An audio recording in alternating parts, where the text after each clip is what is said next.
murdered. She had finished work at Mall St. Matthews and went to her car.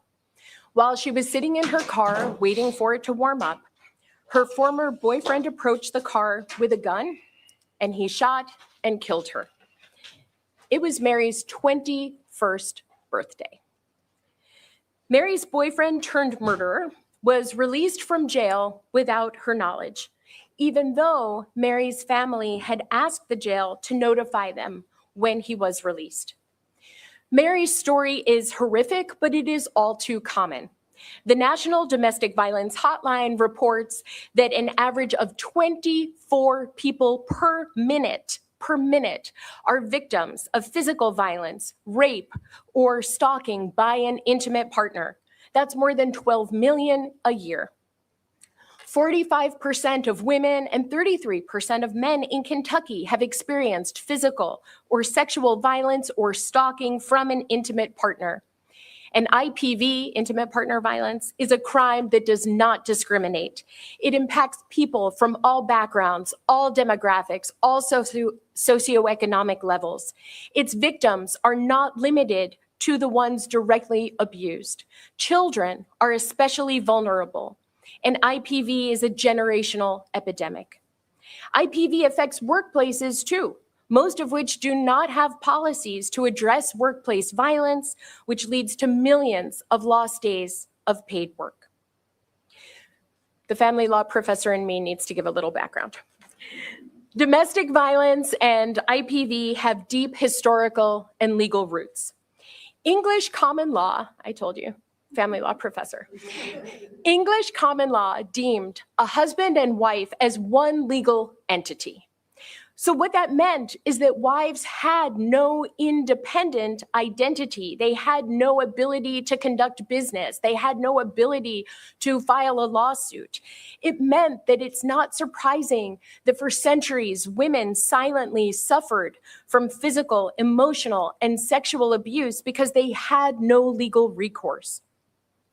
It was not until the second half of the 20th century that intimate partner violence was finally called out by its name, that interspousal immunity was abolished, that marital rape was finally recognized as a crime, that clinics like our Ackerson Law Clinic were established to help survivors obtain personal protective orders, and that shelters like the Center for Women and Families here in Louisville, and we have some guests from that center today, were created to help survivors. Mary's horrific crime led to the creation of VINE, the Victim Information and Notification Everyday System. When Mike Davis and Young Nguyen first created VINE, it was a groundbreaking program to empower victims because for the first time, victims would be alerted when offenders were released from jail or prison, empowering them with knowledge so they could protect themselves. And we know that's especially important for IPV victims as there is heightened danger for partners following the arrest and release of their abuser. Mike's and Young's thinking outside the box changed the way survivors of domestic and intimate partner violence can protect themselves. Now, currently, under the auspices of Equifax Workforce Solutions, VINE is used by millions of people for timely and accurate information on their perpetrator's status across 47 states. Last year, VINE delivered over 800 million notifications to people all across the US. These 20th century improvements to support IPV survivors, from personal protective orders to shelters to groundbreaking advances like VINE, are very important, but they are not nearly enough. Our goal in establishing the Mary Byron Chair in IPV and the accompanying center is to disrupt these historical cycles of IPV and to come up with creative, innovative, data-driven solutions like VINE to deter abusers and to assist those who are the victims. The University of Louisville, the Brandeis School of Law, and the Mary Byron Center will lead the way for bold action in the 21st century. Through a transdisciplinary lens, the Mary Byron Chair and Center will offer new education, data, and training to significantly reduce the incidence of IPV with a goal of eradicating it. It is particularly fitting to house the chair here at Brandeis Law. Our namesake, Justice Louis D. Brandeis, was known as the people's lawyer. As an attorney, Brandeis developed what came to be known as the Brandeis Brief. And what that meant was that instead of relying solely on legal arguments, he implemented an interdisciplinary approach, and he relied on other disciplines and data to support his arguments. Brandeis revolutionized the way in which cases are presented to the court. Building on that revolution, the Brandeis School of Law and the University of Louisville will be national leaders in a truly interdisciplinary and transdisciplinary approach to educating about and preventing IPV. I am incredibly grateful to the leadership of President Jerry Bradley and our provost, Katie Cardarelli, because they are so supportive of interdisciplinary work and really have a great vision for the university going forward, of which this chair just is a wonderful part. I am so grateful for their support of many endeavors, but especially this one. Thank you both so much for being here. And I'm really delighted to welcome our 20th university president, Jerry Bradley, to the podium.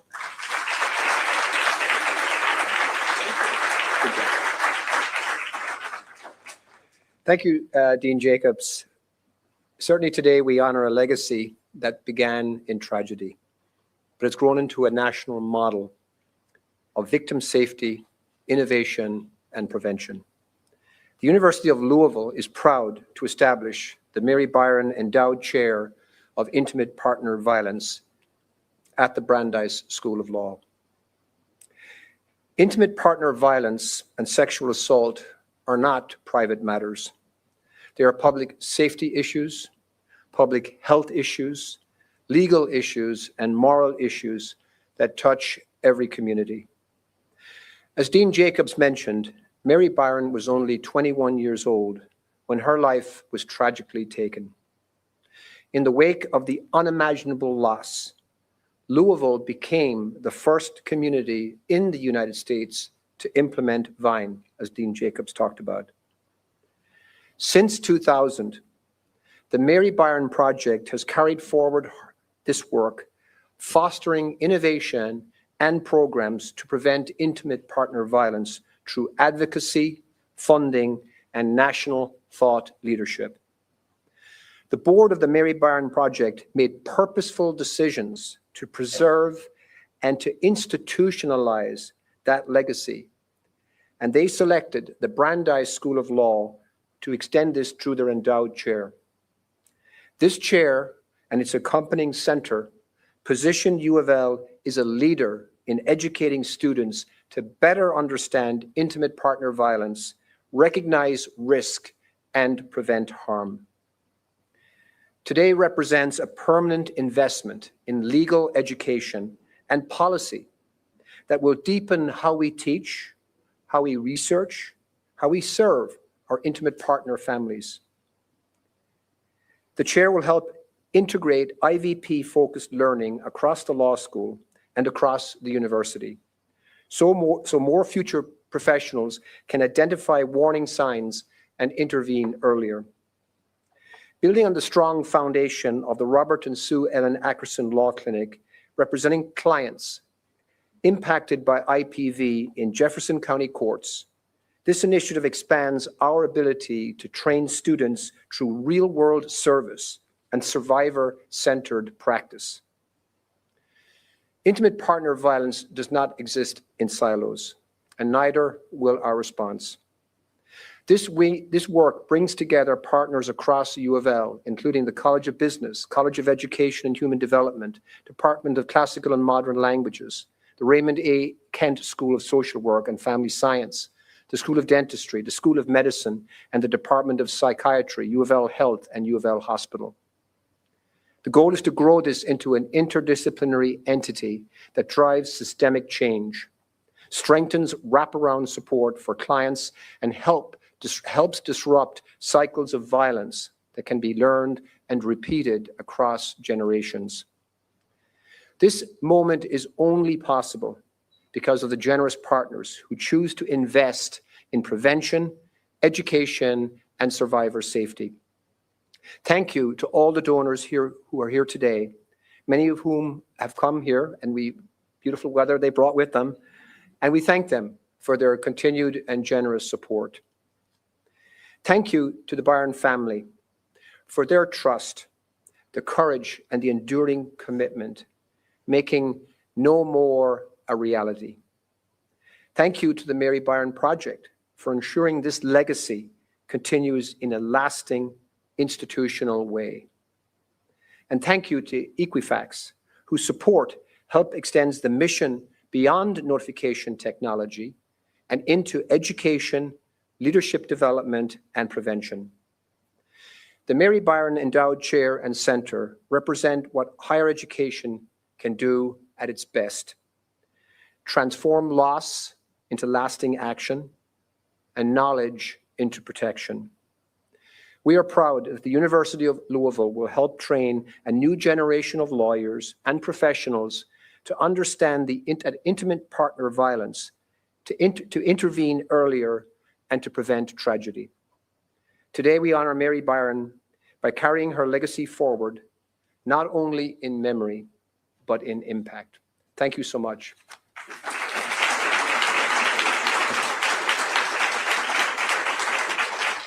It's now my great honor to introduce our Mayor, Craig Greenberg, who has been a wonderful partner with the university on so many projects, and so happy to welcome him to the stage. Thank you.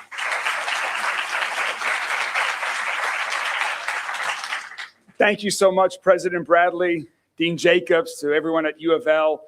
Congratulations. This is so important and impactful to our community.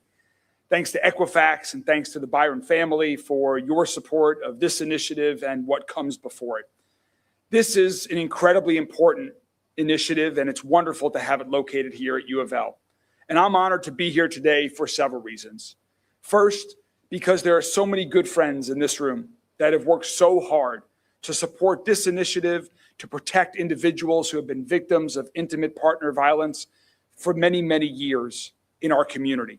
Your work is important.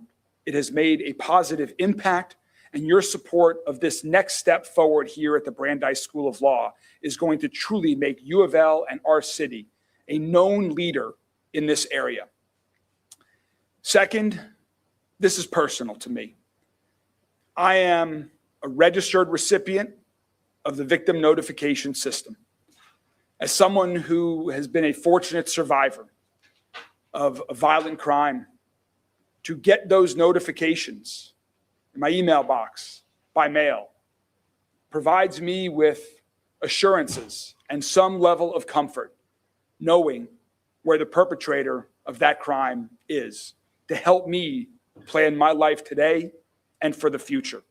So to those who invented this, who came up with this, who made this a reality, and who continue its legacy today with the program and with the support of this center, thank you all so much.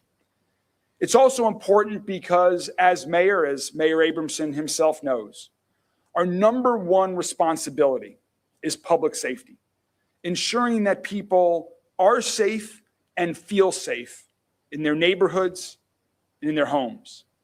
And while we have made incredible progress over the past several years in making our entire city safer, we know that far too often, people still to this day do not feel safe in their homes.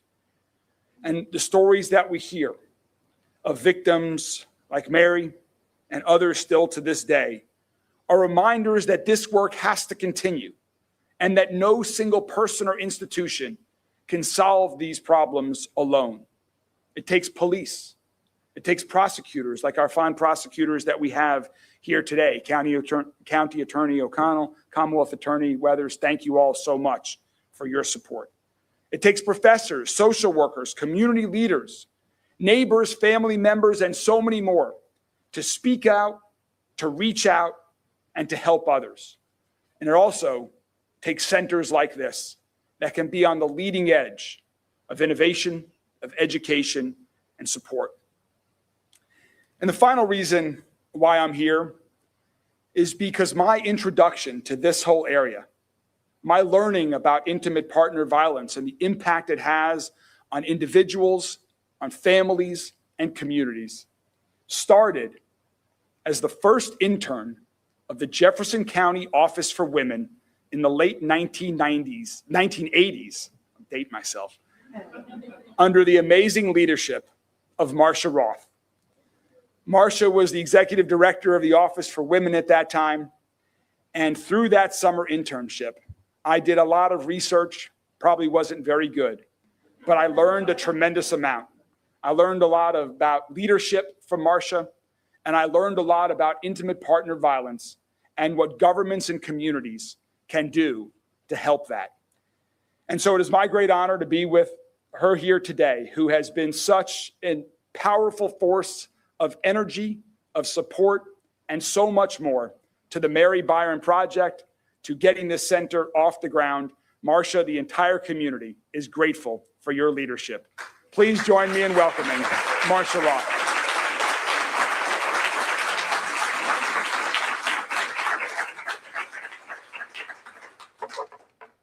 Well, now I really understand what people mean when they say, how do I follow that?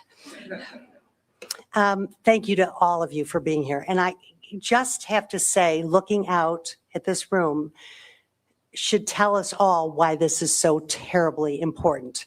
I don't think I could think of another issue that would get all of you really important, caring, wonderful human beings who've been involved in this issue through the Domestic Violence Prevention Coordinating Council, through the Office for Women. And Craig, you were a great intern. You were a great mayor. I'm sorry. You were a great intern. I mean, people that have gone back with us years and years and years in trying to find answers, trying to get solutions. Dean Jacobs told you of the terrible tragedy of Mary Byron's murder in 1993 and the subsequent determination of this community to find a way that others would not suffer from the same fate. At the time, I was director of the first Office for Women under County Judge Executive Dave Armstrong. And I must say, Mayor Abramson, you were incredibly supportive across the street, even allowing me to talk to your police officers. Thank you for that, I think. I called all the contacts in the other states that I could find out because the Office for Women had made national contacts. We were the first office of that sort in the state. I'd gone to national meetings, I'd met people, and when Mary Byron's murder happened, we wanted to know who else has been suffering from this and who has figured out a solution. And this is pre-Google, in case some of you knew that there was a time before Google. So there I was on the phone calling everybody I could think of in every state I could think of, and this is the answer I got. This is a terrible problem. We know it's a terrible problem. We know people in our community have been injured, threatened, harmed, kept from going to their court cases because when their perpetrator was released from jail, the first place that perpetrator went was to the victim. Bank robbers don't blame the bank tellers, but perpetrators who are in jail blame the victim for putting them there. And they said to me, we don't have anything, but boy, if you can figure out how to do this, let us know. And so after many fruitless phone calls, we decided we could and must invent the solution. At the time, there was a great deal of public interest and concern about this hole in our system. And money was donated by the city of Jeffersontown, where Mary Byron lived, home of the whole Byron family, to find an answer. Two very young men, Mike Davis and Young Win. Is Young here? Oh, came to us and said, we can do this. And this is in the early days of technology when the best we could figure out is how to get our bank account maybe from the phone if you called and gave them 53 different numbers and, swore that you were who you said you were. So they found the technological system, and they found a little bit more than that because we trained them in what protections there had to be for people who needed this information. And as Vine spread, and it spread nationally like wildfire, so did the success of the company Mike and Young formed, APRIS. In 2000, they came to Pat and John Byron and they said they wanted to start a not-for-profit in Mary's name. And a board was formed and the Mary Byron Project was born. I became the executive director, and with the invaluable assistance of Pat and John Byron and the MVP board, many of whom are here today, we carved a unique purpose. Our mission was to find other solutions to prevent the insidious crime of intimate partner violence from harming victims, their friends and family, and society as a whole. And throughout our 25-plus years of public and private advocacy, national conferences, and awards to communities and programs that fostered innovations to prevent this crime, the Mary Byron Project became a national thought leader. We contributed to programs in over 40 states and donated over almost $1 million. The impact has been remarkable. But after more than 2 decades, the Mary Byron Project Board felt it was time to look at our mission and see if we could strategically make a greater impact. We weren't looking for quick fixes, but for long-term foundational change. The planning and decision-making lasted well over a year, and today is the result. It is my extreme pleasure to announce our transition into a partnership and institutional home within the University of Louisville Brandeis School of Law. By embedding Mary Byron Project within such a respected academic institution, we are giving it permanence and continuing to influence law, policy, and professional education. Our ultimate vision is that every student who graduates from the University of Louisville, whether they become a doctor, teacher, dentist, veterinarian, or social worker, will understand the dynamics of intimate partner violence and know how to respond in ways that promote safety, dignity, and prevention. By embedding this education across the university, we are not only supporting victims and survivors, we are transforming the systems they rely on. I know that just as Vine grew throughout the country, this initiative will become a national model, extending far beyond Louisville. I thank Dean Jacobs and President Bradley for their commitment and understanding that education is one of the most powerful tools we have to prevent this from infecting future generations. John Byron passed away a few years ago, but will always be remembered for his determination to do whatever was necessary to ensure other parents wouldn't suffer the intolerable pain that he and Pat did. Pat still lives in Louisville and is still as committed as always to our goals. Pat and I we went from California to Maine talking about Vine, talking about domestic violence, intimate partner violence. We were the tag team that said, "Where do you want me? I'll be there." She asked me to read some of her thoughts that she had for today. And as usual, Pat Byron has the last word. With this endowed chair, my daughter Mary's name lives on, and the important work begun by the Mary Byron Project will continue as well, with courses, research, and programs at the Brandeis Law School at the University of Louisville, helping train the next generation of advocates, lawyers, and lay people alike. It will take all of us to make no more a reality, and I am proud to continue this important work. Mike? And apparently it's my turn to introduce Mike Davis. I don't ever remember getting to talk about Mike Davis before he actually opened his mouth. Thanks. So,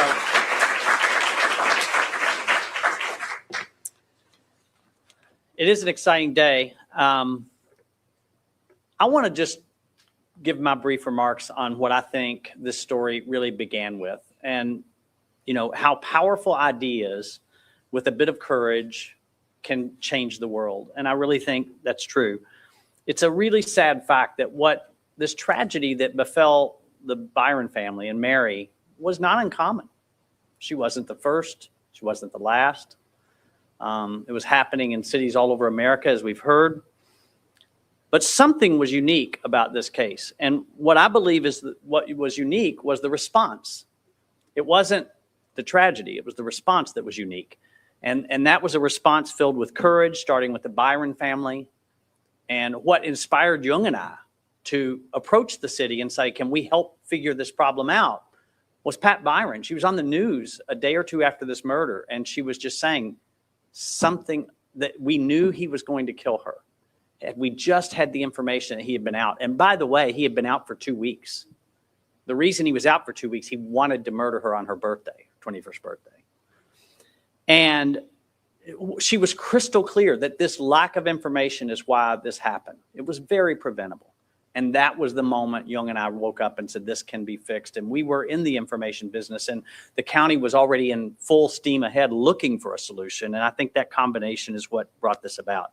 But it was courage and a community that was committed, that basically said, you know, from Judge Armstrong and Marcia and down, we are going to solve the problem, right? And so that's a theme that I think has to be really recognized. Now, I will tell you, Marcia's right. When Jung and I began this journey, we didn't understand government, criminal justice, victims issues. We didn't understand any of that. We were some technology guys that just saw this problem Pat presented us with. But I will tell you, we had a wake-up moment. And it wasn't when Vine went online. It was a couple of months after Vine went online. And I'll never forget this night. There was another story. And like Mary's story, it was here in Louisville, and it was Judge Armstrong on the news again. But he was talking about another young woman in Louisville who also had an ex-partner who had assaulted her and gone to prison, gone to jail. He was in jail, waiting arraignment. And she thought she was safe. But she and her mother signed up for this new idea called Vine, and they registered with the system. And on the day of the news story, this young lady had gone to the mall to shop. And her mother got the phone call. And her mother, in a panic, knew where she was and drove to the mall and literally walked the mall until she found her daughter. And together they called the police. And they said, will you please meet us at the mall? We've got to go home and get some of her things because we're afraid he's been released. And so the police took her to her home. They arrived there about an hour after the phone call was made. And when they got there, they searched the home, and he was in her bedroom with a knife waiting on her. Right? And that's the story that was being told. And that was the moment where I know I believed that this isn't just about making people feel better, giving them information. This is going to save lives. It already was saving lives. And you know, that's something we kept close to our heart for the entire time we were building the company. People were very committed. And today, as Marcia said, this system is operating in almost the entire nation. We're so excited about that. It's making tens of millions. I can't even tell you, I've been gone a few years.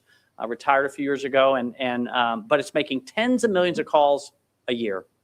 And so what I do know mathematically is after 30 years of Vine making millions of calls every year, there are untold people today, women, men, and other victims who are alive, healthy, raising families and grandchildren that would not be here without this decision this community made and followed through on. So we are so excited about that.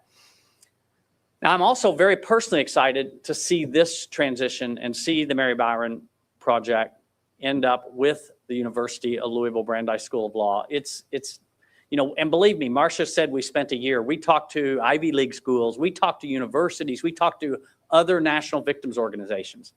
And until we came here and sat down with a relatively new dean, Jacobs, who instantly connected to the issue, had a background in the issue, and had passion for the issue, we knew then this is where it had to be.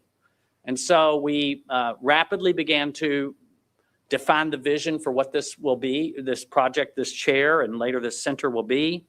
And then we had to go out and pursue the capital, right? So we began a campaign, and we have not only had such support locally, I can't tell you how much support we've had from people who are close to the program and others in this community. But we also, I knew as I get ready to introduce your next speaker, that the place I had to go was Equifax. Because in 2021, the company Young and I built sold a big part of our company, including Vine, to this company, Equifax, large public company. So I'm proud that they're still here in Louisville. I'm even more proud to introduce in a moment the guy who runs that program. I know him well. The reason I know him well is when he came here in 2014, Jared Carnahan was, he was coming to APRIS already committed to victims. His mother, I had known for many years working at the Kentucky Department of Corrections, and she ran this program at the state, and Jared was very familiar with it. And he came in to be, I don't even remember his first job, but he quickly left that. And he moved from that on up, and Jared just kept progressing in our organization and was an up-and-comer for sure. I'm happy, and I told him this before we started, that after we sold this business to Equifax, this was like selling your baby, and I really wanted to make sure it had a good home. I felt like it did. And I know it has a good home now because we've got Jared running the Vine program at Equifax. This is a very large company, but the people who care about this issue are still sitting here in Louisville under Jared's leadership and driving it to the next level within that company. But I knew we needed Equifax on board. I began working with Jared. He drove the conversations throughout the organization, and they have become our anchor donor for this program. And I think we're just getting started. So we are so happy to have them here. We're so happy to have Jared and some of his team members here, and many of them are APRIS team members. So I'm getting to have a little bit of revisiting with folks. And so I want to ask Jared to come up and give a few words on behalf of Equifax and to thank them for all they've done.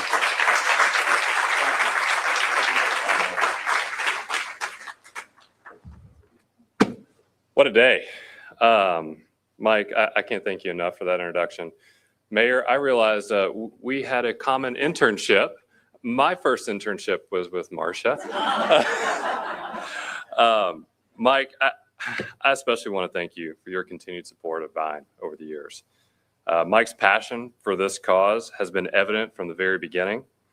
The first time I met Mike, it was actually 1 year earlier. So it was 13 years ago, about 2013 at the time. And I joined you for lunch, and I came there because my mom was like, you've got to meet this guy. Super passionate, mission-oriented, and if I could get 10 minutes with him to give me a little career advice, that would be great.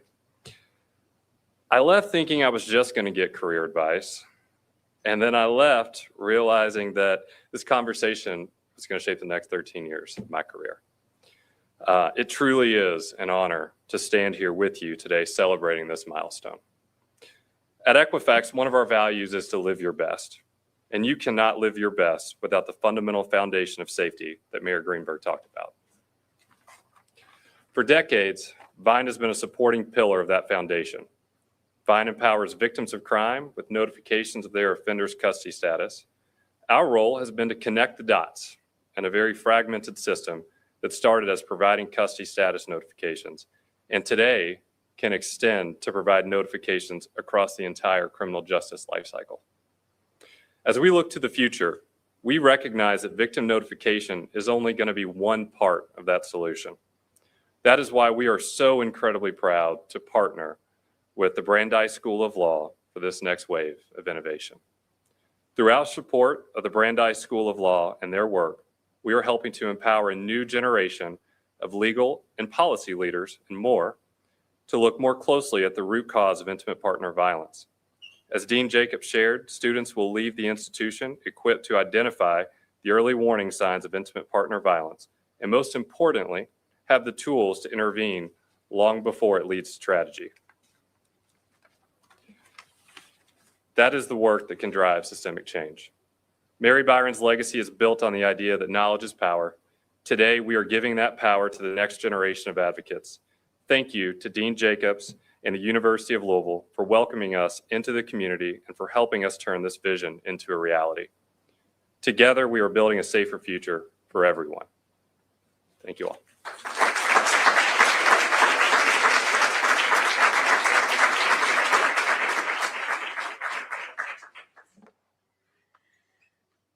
You've heard from a lot of speakers, but you see that it really takes a village, right, to make this happen. And I am so incredibly grateful to the extraordinary generosity of many donors. Again, many of whom are here today. So first and foremost, to the Mary Byron Project Board, Marcia, your incredible leadership, and all the board members who are here today, thank you so much for believing in Brandeis law, believing in us so that we can carry forward this very, very important work. I'm so grateful. Equifax, thank you, Jared, for being such an incredible partner. And I look forward to growing this partnership and more exciting news in the future. Stay tuned. And thank you, Mike and Kathy, for your support. Of course, to Young and Vu Nguyen, thank you very much for being here. We don't have David Jones Jr. and Mary Gwen Wheeler, but they were tremendous supporters, and I did just want to thank them. Of course, we welcome all future support for this endeavor, and we look forward to sharing updates with you to let you know about the extraordinary work that we continue to do, that we will do to honor Mary Byron's legacy and to really try to ensure that IPV becomes something of the past and not part of our future. Thank you again so much for being here today. We have some refreshments, and if I could ask the speakers to just come forward for a moment for a photo, I would love you to do that before we conclude.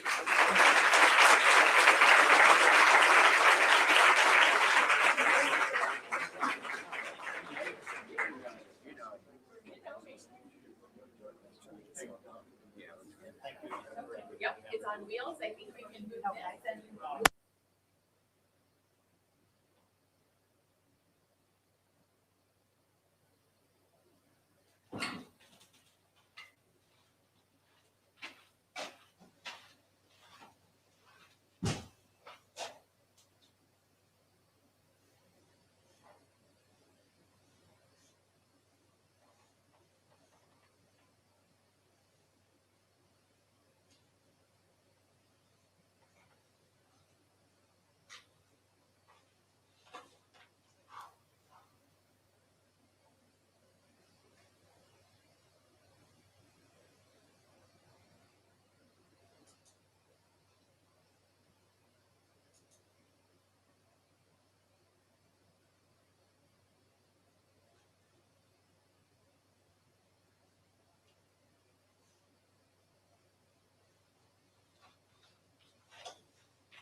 Is it a Facebook feed or something? I don't know where he set it up. That's the thing. Let me see. Which mouse is this? I don't know what this is.